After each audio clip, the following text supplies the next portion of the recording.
Hello. If you're watching this video, it's because you rented our 45-foot snorkel. Thank you for your business.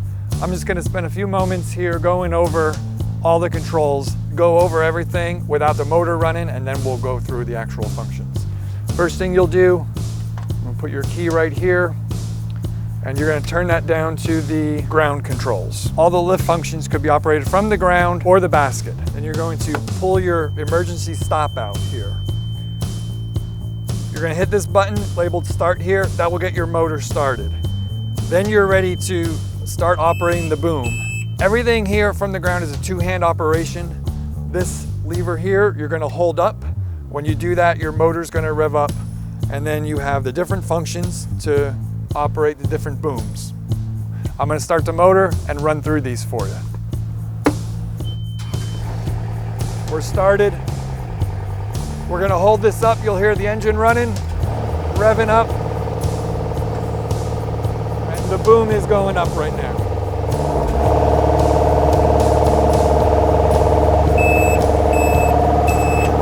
Once you got this all ready to go and you want to operate from the basket, you take this key and you just turn it up.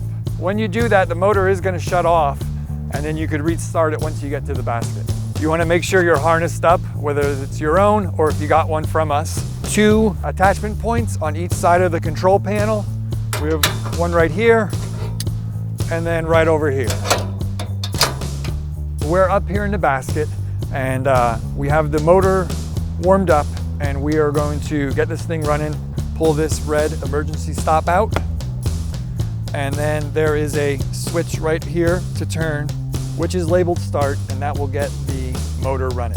We do want to make sure that all our boom is completely collapsed. To operate all these functions, these switches, we're going to step on this foot pedal down here and then operate all the functions. Make sure everything is fully collapsed. If we need to, we could raise this jib right here. And then we're going to drive to our work area. Put our foot pedal down, and this joystick here is forward and back. We'll get our wheels moving, and this toggle switch up here, left to right, is going to turn the back wheels so we could position correctly. Okay, so now I'm going to start the engine. We're going to move it a bit, and we're going to get up in the air. I'm going to move forward just a bit. And now I'm ready to go up. So the foot switch is down.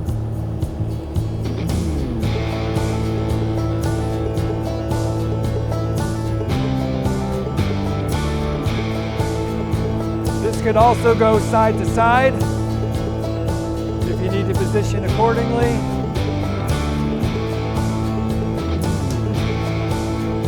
Help, I'm stuck in the air. I need to get down.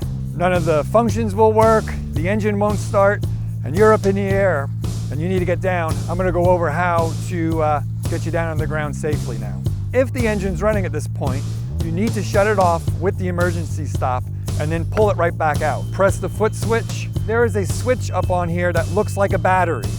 You're going to hold that battery switch, and then we're going to use the appropriate function to get us back down onto the ground.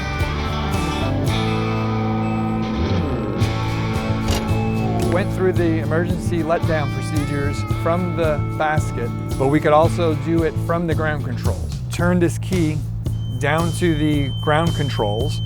We have the same switch to activate the electric, and we also need to use this toggle switch to get it down.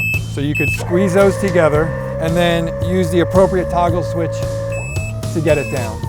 One more thing we want to mention about this lift is the safety functions while you're driving.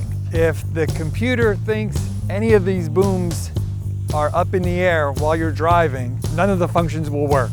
You'll have to go through those emergency procedures to get everything collapsed and then be able to drive. The only thing that could be moved is this jib here.